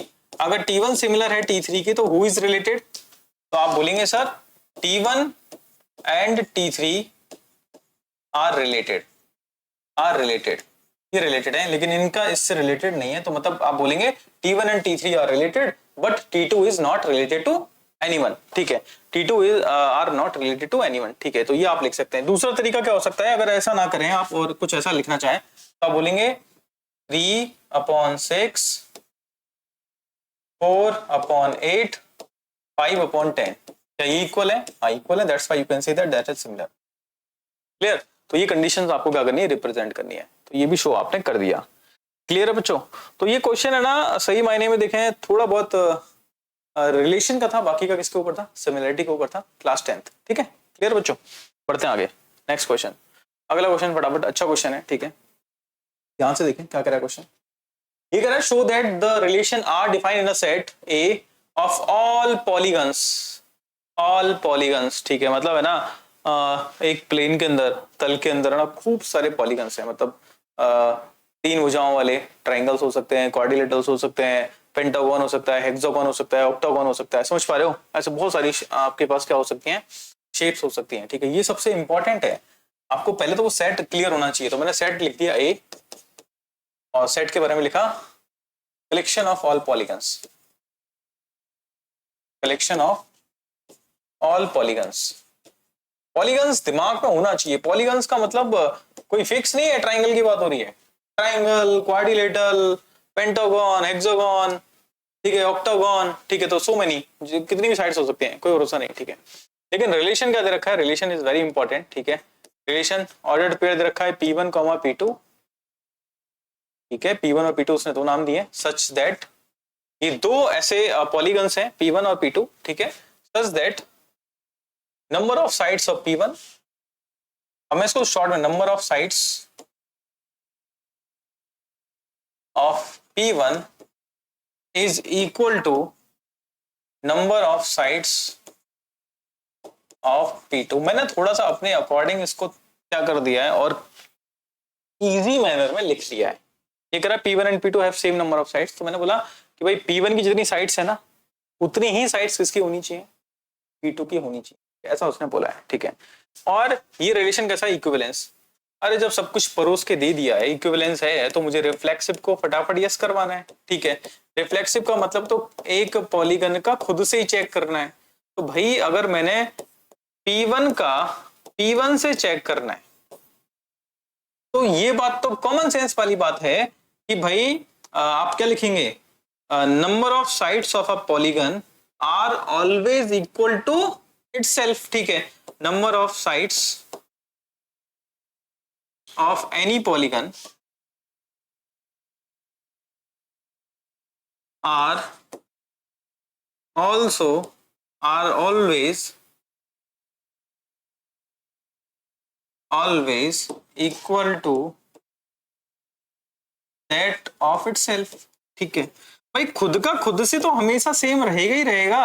अगर मैंने बोला कि एक मेरे पास पेंटागन है, तो उस पेंटागन को खुद से चेक करेंगे तो वो ऑब्वियस सी बात है इक्वल आएगा, तो मतलब that is reflexive, that is reflexive, it is part of relation, आप बोलेंगे it is reflexive, it is reflexive. अब आपने इसको रिफ्लेक्सिव प्रूव कर दिया और बस आपको बस लिखना था, बाकी का क्वेश्चन में ऑलरेडी तैयार है कि भैया आप तो ऐसा लिखें और हमें इक्विवेलेंस को क्या करते हैं, शो करते हैं, ठीक है। नेक्स्ट सिमेट्रिक, सिमेट्रिक उल्टा उल्टा चेक करना है, ठीक है। तो आपने बोला P1 P2 अगर रिलेशन का पार्ट है, is the part of relation, आप बोलेंगे number of sides of P1 is equal to number of sides of P2। अगर ये इसमें अगर 5 साइड्स हैं तो इसमें भी कितनी है, 5, ठीक है। तो अब इसका उल्टा चेक करेंगे P2 P1। अब सोच के देखो, ये अब कोई ऐसी बात है इसको प्रूव करना है। अब जब P1 और P2 की साइड्स बराबर हो गई तो P2 P1 उल्टा करके लिखो तो भी क्या होंगी, साइड्स तो बराबर ही होंगी, मतलब it is symmetric, it is symmetric. अब ये बात है ना, आप लिख देना एक बार कि आप बोलेंगे इसको थोड़ा सा घुमा के कि भाई number of sides of P2 is also equal to number of sides of P1 because of P1 P2 is the part of relation, that's why we can say that that is symmetric. Clear है? तो आपने बोल दिया भाई ये symmetric है। Now अब अगला ट्रांजिटिव, ट्रांजिटिव चेन क्रिएट करना पड़ेगा, ठीक है, फटाफट। थोड़ा सा स्पीड के साथ इसलिए जा रहे हैं बच्चों को कि ना ये चैप्टर में आपको है ना समझने के साथ साथ लिखने में थोड़ा सा क्या करना है, आपको ज्यादा जोर देना है, ठीक है। और इसलिए मैं क्या कर रहा हूँ, बार बार ये सब चीजें आपके सामने ना फटाफट फटाफट लिख देता हूँ, ठीक है। ट्रांजिटिव, ट्रांजिटिव में अब आपने करना क्या है, आपने पहले तो P1 P2 ये क्या है, पार्ट ऑफ रिलेशन मानना है। तो मतलब मैं कह सकता हूं number of sides of P1, अब ये बार बार लिखूंगा थोड़ा सा लेंदी हो जाएगा, number of sides of P1 is equal to number of sides of P2, equal है, इक्वल है, ठीक है। फिर आपने तुरंत किसको प्रूव करना है, ये P2 P3, ये भी प्रूव नहीं करना, ये भी रिलेशन का पार्ट है। इसका मतलब शॉर्ट में लिखूं तो number of sides of P2, अभी NP2 आपको कहीं परम्यूटेशन की याद दिलाएगा, ठीक है। तो P2 इक्वल टू क्या है, P3, नंबर ऑफ साइड्स की बात हो रही है, ठीक है। या कार्डिनलिटी के साथ जा सकते हैं, ऐसे कर सकते हैं। ये शॉर्ट में लिखा है बच्चों, है ना, बाकी का है ना आप इसको कहीं और तरीके से कनेक्ट मत करना। तो जब है ना P1 की साइड P2 के बराबर है और P2 की साइड किसके बराबर है, P3 के बराबर है, तो ये विषय बहुत इजी है कि भाई P1 और P3 की साइड्स भी कैसी होंगी, इक्वल होंगी। तो number of sides of P1 is also equal to number of sides of P3, मतलब it is the part of relation. आपने बोल दिया भाई ये तीनों कंडीशंस फुलफिल हो रही हैं, मतलब इट इज ट्रांजिटिव, ठीक है, ट्रांजिटिव है। अब आप बोलेंगे रिफ्लेक्सिव है, सिमेट्रिक है, ट्रांजिटिव है, it mean it is equivalence relation, ठीक है, क्लियर। अब आगे का पार्ट पढ़िए, what is the set of elements in A related to right angle triangle T1 with sides 3, 4 and 5।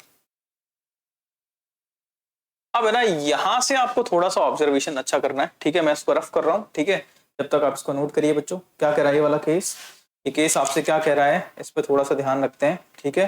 बड़ा भी मुश्किल नहीं है, बस आपको थोड़ा सा गौर से देखना है इस चीज को, क्या रहा है।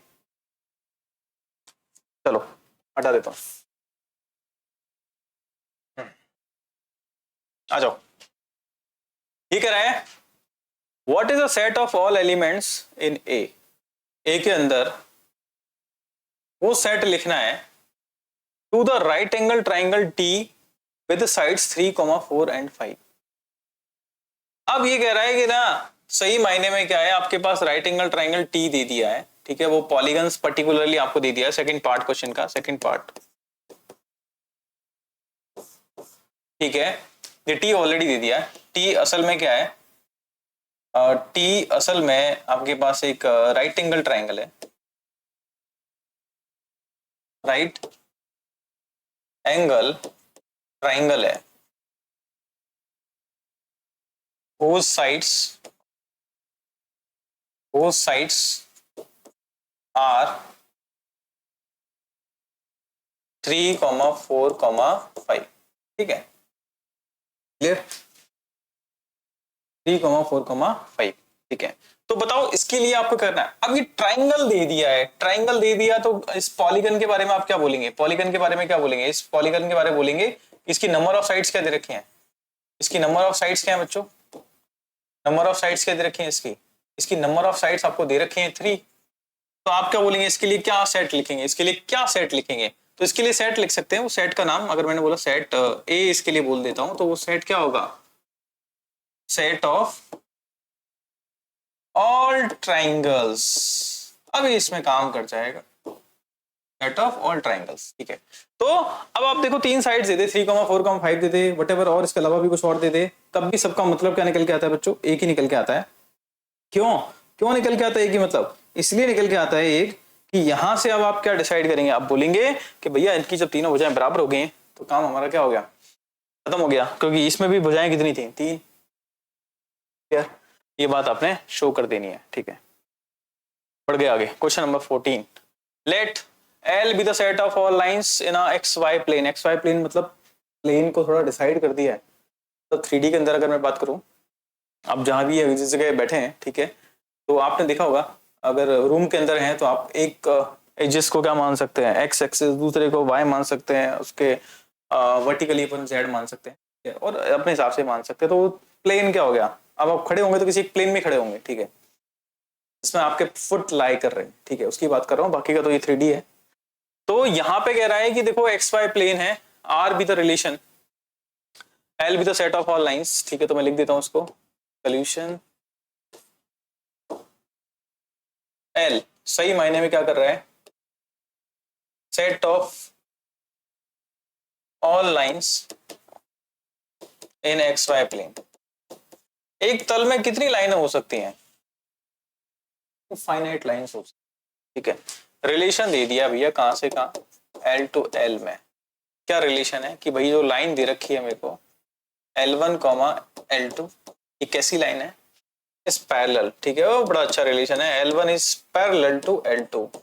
और इसको तो फटाफट खत्म करेंगे, ठीक है। ये कह रहा है इक्विवेलेंस है, हाँ ये इक्विवेलेंस है, ऑलरेडी हमारे एग्जांपल्स में आ चुका है ऐसा वही क्वेश्चन, ठीक है। तो उसको फटाफट निपटा देते हैं बच्चों।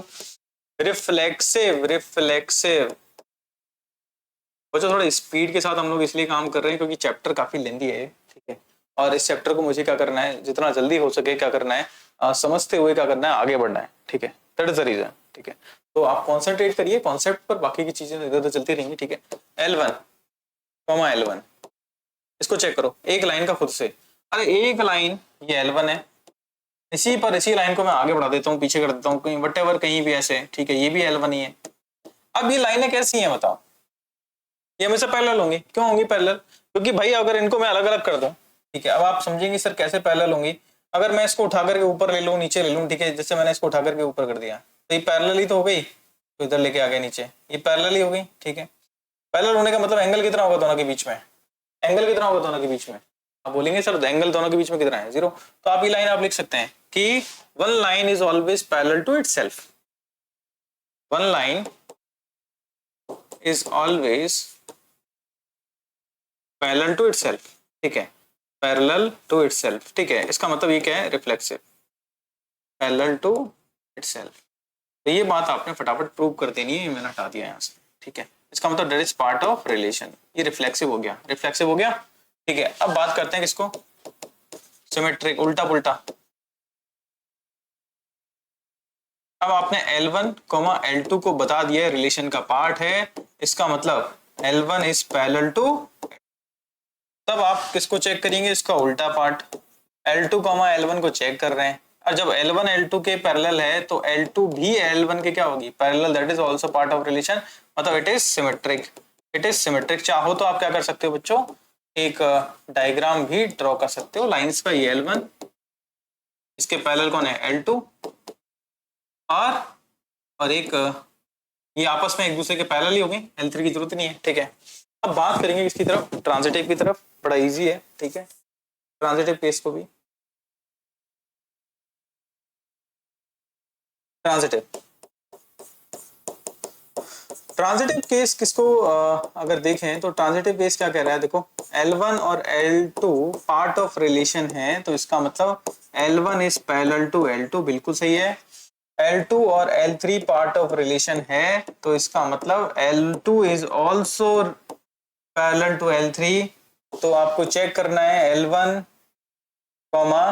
L3 को ये रिलेशन का हिस्सा है कि नहीं। इसको आप ऐसे भी समझ सकते हैं कि आपने एक लाइन खींची इस जगह, देखो ये आपकी L1, ये आपकी L2 और ये आपकी L3, ठीक है।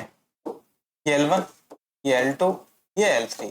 अगर ये इसके पैरेलल है और ये इसके पैरेलल है तो L3 और L1 भी आपस में क्या होंगी, पैरेलल ही होंगी, मतलब L1 is also parallel to L3, मतलब it mean the part of relation, part of relation है, तो इसका मतलब क्या बोलेंगे आप, it is transitive, it is transitive, आपने प्रूव कर दिया इट इज ट्रांजिटिव। अब ये ट्रांजिटिव है तो बच्चों काम आसान हो गया, आप बोलेंगे अगर ट्रांजिटिव है तो इसका मतलब रिफ्लेक्सिव, सिमेट्रिक, ट्रांजिटिव, तीनों कंडीशन यस हो गई, it is equivalence. Find the set of all lines related to the line y बराबर 2x प्लस 4, ठीक है। चलिए y बराबर 2x प्लस 4 इसके, ठीक है। अच्छा देखो ये है ना 11th क्लास को आपको कहीं ना कहीं रिलेट करेगा, इसको मैं हटा देता हूं यहां से।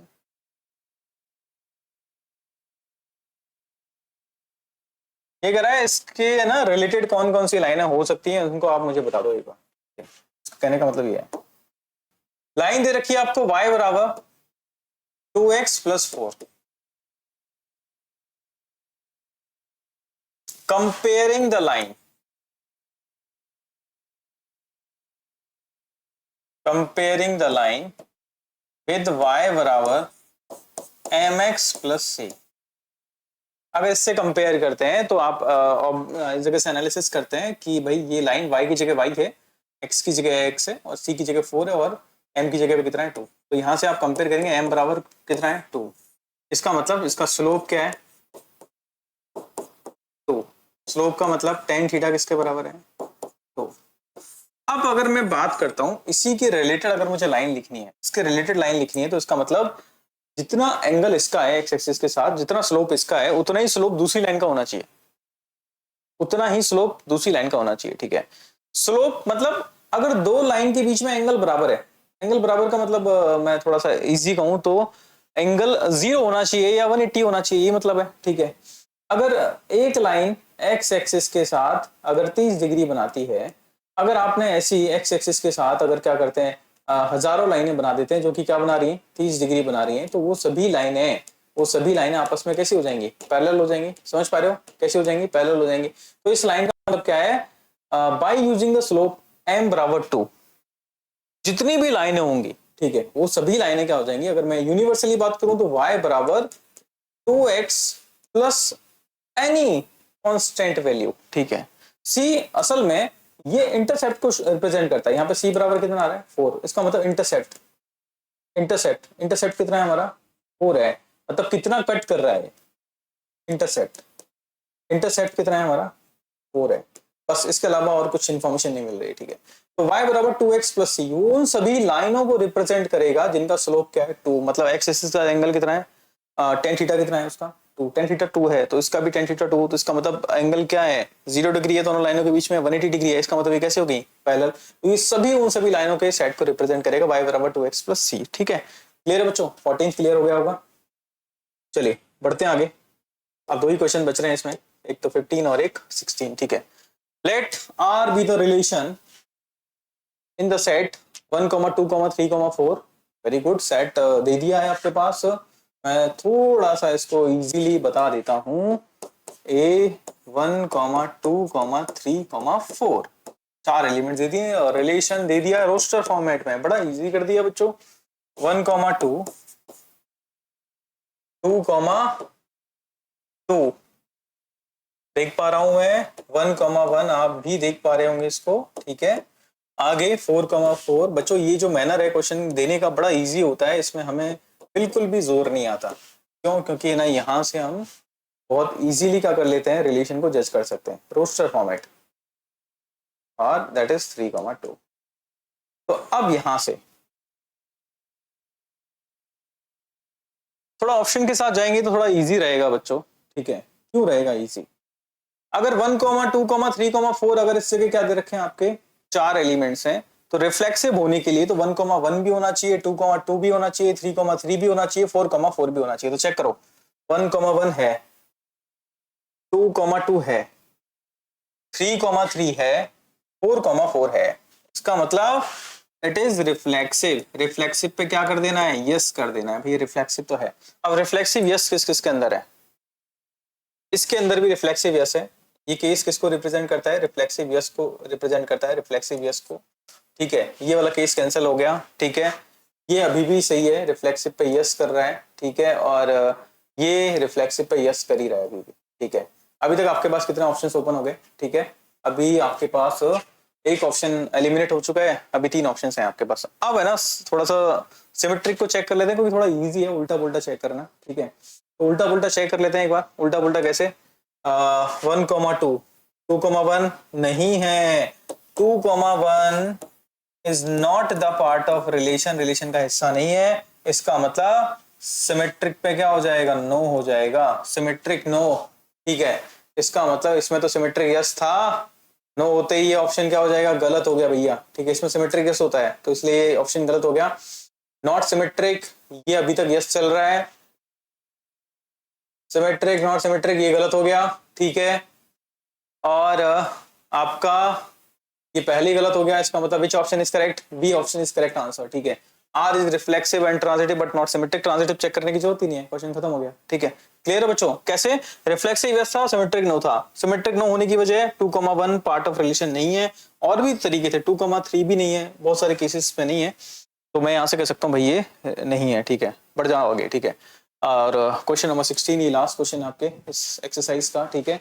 Late R be the relation in a set N given N for natural number of, so ठीक है, एन नेचुरल नंबर दे रखा है, ठीक है, एन दे दिया आपके सामने 1, 2, 3, ये मैं आपको एक्सप्लेनेशन के लिए दे रहा हूँ, ठीक है। आगे रिलेशन क्या दिया है, ए कॉमा बी, ये आपका सेट बिल्डर फॉर्म होता है, तो इसको आपको कहीं ना कहीं क्या करना पड़ता है, कैलकुलेट करना। बी ऐसे क्या है, बड़ा है, ठीक है। अब है ना आपको कहीं ना कहीं अगर रिलेशन एन टू एन है, मतलब वैल्यू यहाँ से उठाएंगे अपन, ए और बी कहाँ से उठाएंगे, नेचुरल नंबर से उठाएंगे, जीरो नहीं आएगा इसमें, ठीक है। तो अब एक काम करते हैं, चूज द करेक्ट आंसर, बताओ रिलेशन का पार्ट कौन सा है, तो ऑप्शन उठा के देख लो बराबर क्या दिक्कत आ रही है। 2, 4, अगर ए को मैंने 2 मान लिया, ए को मैंने क्या मान लिया, 2 मान लिया फटाफट, ठीक है। ए की जगह पे अब इसको चेक कर लेते हैं, ऑप्शन को, पहला ऑप्शन 2, 4 को चेक करो, तो ए की जगह पे 2 डालेंगे, बी की जगह पे 4, 4 - 2, ठीक है, दैट इज 2 बराबर 2 आ रहा है, बात तो सही है।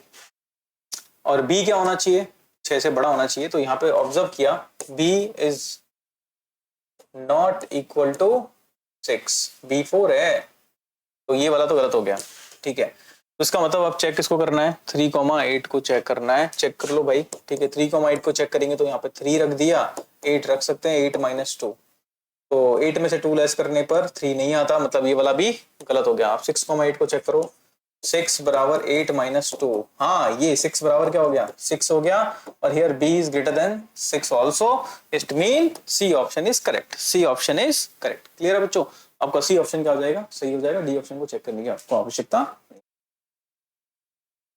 तो बच्चों हमने एक्सरसाइज 1.1 के अंदर किया क्या, सही मायने में रिलेशन को पढ़ा अच्छे से। टाइप ऑफ देखो रिलेशन 3 तरीके के रिलेशन होते हैं, रिफ्लेक्सिव, सिमेट्रिक और ट्रांजिटिव। आपसे 2 तरीके के क्वेश्चन थे, कुछ पूछ रहे थे कि बताओ कौन सा रिलेशन होगा, कुछ आपसे कह रहे थे कि प्रूव कर दो भाई इक्विवेलेंस है, मतलब रिफ्लेक्सिव है, सिमेट्रिक है और ट्रांजिटिव है। जब जब है ना शो वाला क्वेश्चन आएगा तो आपको है ना ज्यादा सोचना नहीं है और पर्टिकुलर कंडीशंस को लेके जाना है जिनमें वो अपने आप में रिलेशन होते हैं, ठीक है। तो उन कंडीशन को लिखना है और फटाफट क्या करना है, उसी सेंटेंस को आपको वापस से क्या कर देना है, लिख देना है। इस हिसाब से आप क्या कर सकते हैं, शो वाले क्वेश्चन में आप अपने मार्क्स क्रिएट कर सकते हैं और बिना टाइम वेस्ट किए, ठीक है। कंप्लीट क्वेश्चन आ रहा है तो 2 पार्ट है, एक में तो इक्विवेलेंस शो कर दो और दूसरा उसके अलावा जो सेकंड पार्ट है उसको भी आपको क्या करना है, शो करना है। तो मेरे हिसाब से चैप्टर मुश्किल नहीं है, एक बार अच्छे से कॉन्सेप्ट समझ लिया जाए तो ये उस तरीके का चैप्टर है कि एक बार समझा तो ये आगे तक परमानेंट है, इसमें भूलने का कुछ है ही नहीं, ठीक है। इस चैप्टर के अंदर भूलने का कुछ है ही नहीं बच्चों, इसलिए मैं चाहता हूँ कि इसको एक बार और वापस देखें वीडियो को, ठीक है। जितने क्वेश्चन मैंने करवा दिए उनको एक बार वापस प्रैक्टिस मोड पर रखें और फिर अगला रिलेशन के बाद जो अगला पार्ट है फंक्शन, जिसे हम डिस्कस करेंगे, इंट्रोडक्शन ऑफ एक्सरसाइज 1.2, ठीक है, उसकी तरफ मूव करेंगे, ठीक है। तो बच्चों उम्मीद करता हूँ ये जो सेशन मैंने करवाया है वो आपको समझ में आया होगा, ठीक है। आप प्रैक्टिस करते रहिए, थैंक यू सो मच।